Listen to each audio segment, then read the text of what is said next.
வணக்கம். ஜோதிடத்துல ராசியும் லக்னமும் ஒருத்தரோட வாழ்க்கையை தீர்மானிக்கிற ரொம்ப முக்கியமான விஷயங்கள்னு சொல்லலாம். ஒரு ஜாதகத்துல லக்னம்ங்கிறது நம்மளோட உயிரையும், ராசிங்கிறது உடலையும் குறிக்கும். ஆமாங்க. நம்ம பிறக்கிறப்ப கிழக்கு திசையில எந்த ராசி தெரியுதோ அதுதான் நம்மளோட லக்னம். இது 2 மணி நேரத்துக்கு ஒரு தடவை மாறும். அதனால ஒரு நாளைக்கு 12 லக்னங்கள் மாறி மாறி வரும். அதனால தான் லக்னம் ரொம்ப துல்லியமான தகவல்களை கொடுக்குன்னு சொல்றாங்க. சரியா சொன்னீங்க. லக்னம் ஒருத்தரோட குணாதிசயங்கள், உடல் அமைப்பு, மனசு எப்படி இருக்கும், அவரோட செயல்பாடுகள், ஆயுசு, எதிர்காலம்னு எல்லாத்தையும் சொல்லும். ராசிங்கிறது நம்ம பிறக்கிறப்ப சந்திரன் எந்த ராசியில இருக்காரோ அதுதான் நம்ம ராசி. சந்திரன் ஒரு ராசியில 2.25 நாள் இருப்பாரு. அதனால ஒரே ராசியில நிறைய பேர் பிறந்திருக்கலாம். சந்திரன் மனசுக்கு அதிபதின்னு சொல்றதால ராசி நம்மளோட மனநிலை, எண்ணங்கள், உணர்வுகளை பத்தி சொல்லும். தினமும் பார்க்குற ராசி பலன் கூட இந்த சந்திர ராசியை வச்சு தான் சொல்லுவாங்க. ஜோதிட ரீதியா பார்த்தா லக்னம் தான் ஒருத்தரோட முழு வாழ்க்கையும் தீர்மானிக்கிற முக்கிய காரணி. ஆமாங்க. நம்மளோட ஆளுமை, சிந்தனை, செய்யற வேலைகள், அதிர்ஷ்டம்னு எல்லாத்துலயும் லக்னம் தான் முக்கிய பங்கு வகிக்கும். ராசி அதுக்கு துணையா செயல்படும். ஒருத்தருக்கு லக்னமும் ராசியும் ரெண்டும் நல்லா இருந்தா அவரோட வாழ்க்கை நல்ல முன்னேற்றமா இருக்கும். மேலும் லக்னம் மற்றும் ராசிக்கு அதிபதியான கிரகங்கள் ஜாதகத்துல எப்படி இருக்குங்கிறதையும் பார்க்கணும். ஒரு கிரகம் லக்னப்படி கெடுதல் பண்ற மாதிரி இருந்தாலும் ராசிப்படி அதே கிரகம் நல்ல பலன்களை கொடுத்தா அந்த கெடுதல் குறைஞ்சி நல்லதாவே மாற வாய்ப்பு இருக்கு.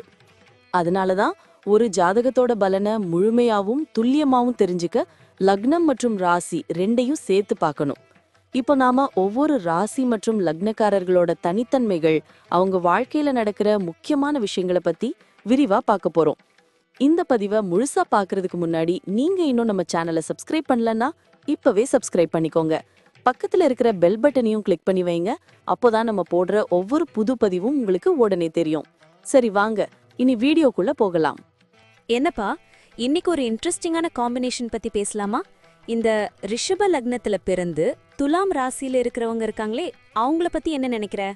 ஓ, அது ஒரு டபுள் சுக்ரன் காம்பினேஷன் ஆச்சே. லக்னாதிபதி சுக்ரன், ராசிநாதனும் சுக்ரன்.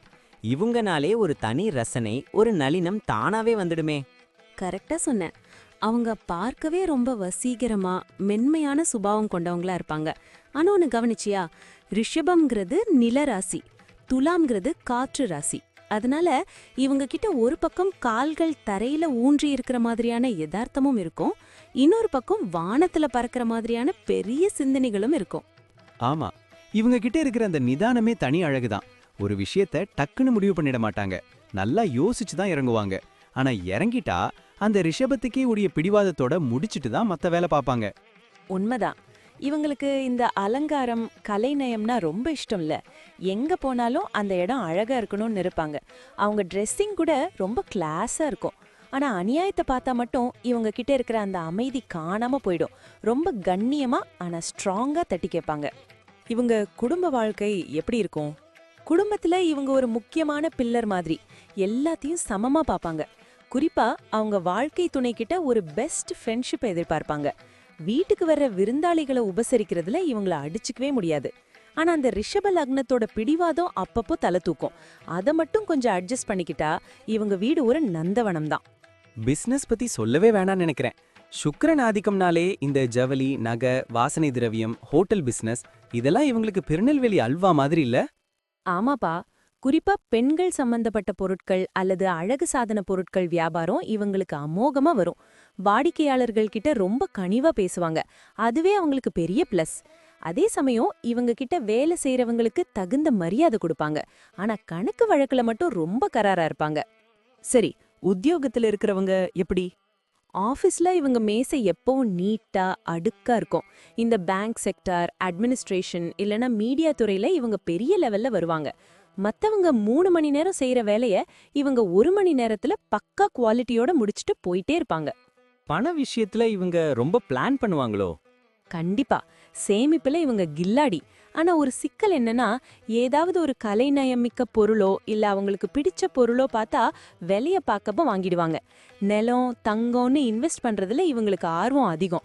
30 வயசுக்கு மேல இவங்க லைஃப்ல ஒரு பெரிய எக்கனாமிக் growth இருக்கும். ஹெல்த் விஷயத்துல என்னென்ன கவனிக்கணும்? ரிஷபம்ன்றதால தொண்டை, தைராய்டு பிரச்சனை வர்ற வாய்ப்பு இருக்கு. துலாம்ன்றதால கிட்னி, முதுகு தண்டுவடம் சம்பந்தமான விஷயத்துல கேர்ஃபுல்லா இருக்கணும். முக்கியமா ஸ்வீட்ஸ்னா இவங்களுக்கு ரொம்ப பிடிக்கும். அதை கொஞ்சம் குறைச்சிக்கிட்டு நிறைய தண்ணி குடிக்கணும். அப்புறம் இந்த ஒரே இடத்துல உட்கார்ந்த வேலை பார்க்கறது இவங்களுக்கு உடம்புல கொஞ்சம் வெயிட் போட வைக்கும். அதனால வாக்கிங் போறது ரொம்ப நல்லது. பிள்ளைகள் விஷயத்துல இவங்க ரொம்ப லக்கி இல்ல? ஆமா, அவங்க பிள்ளைங்க ரொம்ப புத்திசாலியா இருப்பாங்க. அவங்களுக்கு பெண் குழந்தை பிறந்தா லக் இன்னும் அதிகமாகும்னு சொல்லுவாங்க. பிள்ளைங்களோட ஒரு ஃப்ரெண்ட் மாதிரி தான் இருப்பாங்க. ஆனா டிசிப்ளின் விஷயத்துல மட்டும் காம்ப்ரமைஸ் ஆக மாட்டாங்க. கடைசியா பயணங்கள். இவங்களுக்கு இந்த இயற்கை, மலை பிரதேசம், தண்ணி இருக்கிற இடங்களுக்கு போறதுனா ரொம்ப பிடிக்கும். டூர் பிளான் பண்ணா கூட ரொம்ப சொகுசா இருக்கணும்னு எதிர்பார்ப்பாங்க. மொத்தத்துல சொல்லப்போனா இவங்க ஒரு ராஜயோக வாழ்க்கை வாழ பிறந்தவங்க. அந்த பிடிவாதத்தை மட்டும் கொஞ்சம் குறைச்சிக்கிட்டு தன்னம்பிக்கையோட இருந்தா உலகம் இவங்க கைக்குள்ள இருக்கும். செமையா சொன்ன. சுக்கிரனோட ஆசை இவங்களுக்கு முழுமையா இருக்கு. நன்றி. நான் இப்போ சொன்ன விஷயங்கள் எல்லாம் பொதுவான பலன்கள் மட்டும்தான்.